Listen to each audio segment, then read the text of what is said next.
Welcome back. The data that Nitin Natarajan just talked about protecting in the healthcare sector will fuel the next generation of health surveillance.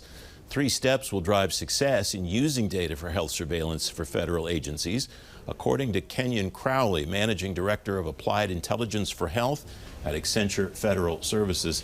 Kenyon, welcome. Thanks for joining me. You and your co-author, Casey Morris, write about health surveillance. What does that term mean? What's the definition of it, Kenyon? Welcome.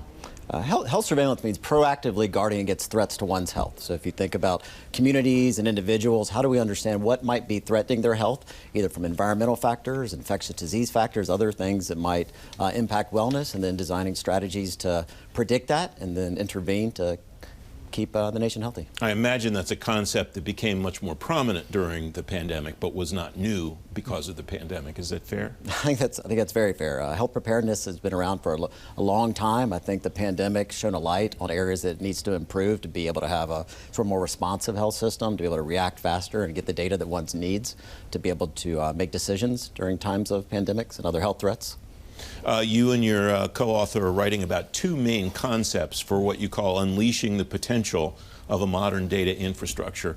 These are probably relevant not just to organizations building healthcare data infrastructures in the federal government, but to anybody. The first one you write about is using natural language processing to analyze complex unstructured data. What's the intersection there, if any, to artificial intelligence, and how does natural language processing help in that situation? That's a great question. If you think about developing insights from all the data that exists in our ecosystem, whether that's on social media or in doctors' clinical notes or in other places that we find written language, being able to understand what's in those documents and apply that to decision making is what natural language processing is about, and artificial intelligence provides mechanisms for processing that language. Indeed, a sector of of natural language processing is large language models, the ChatGPTs and other services that are, all the rage right now. And so figuring out how to apply natural language processing and large language models to get those insights, to summarize data, to generate insights about data is an exciting area putting a lot of focus on right now. You and Casey write the performance of natural language processing has improved significantly through what's known as transfer learning. What does this process look like today? What does that improvement look like? And what do you expect the trajectory of that improvement to look like over time? Well, indeed, I think if you look at the modern data analytics pipelines, being able to not only get information from these analytical engines, but being able to feed information back to them. So if I'm an analyst, a health analyst per se, and I receive information from a report, but I say, hey, from my own human perspective, it's not quite right, or we could add additional context to that data that can improve the downstream decision making the next time the model sees the same data or similar data.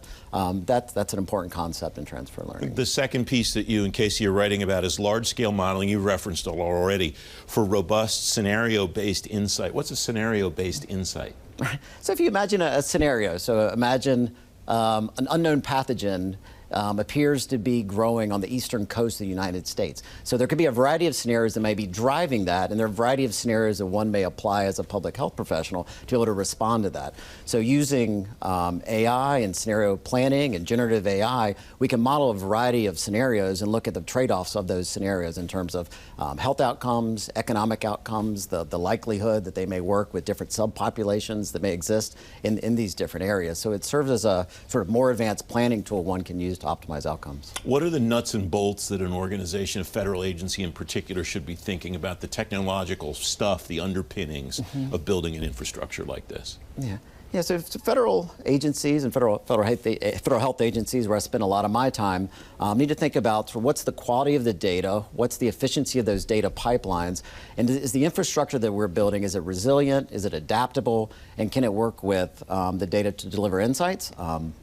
One of the architectures that we're seeing be very fruitful in this regard is data mesh. So in a data mesh, instead of having all your data brought together in one centralized place and trying to manage that as a large mass of data, being able to have a federated network of different data products and different nodes in that network, but then building a really intelligent orchestration layer, a privacy preserving layer across that data to allow it to be combined and used without all the overhead that it would take to bring it into a centralized fashion.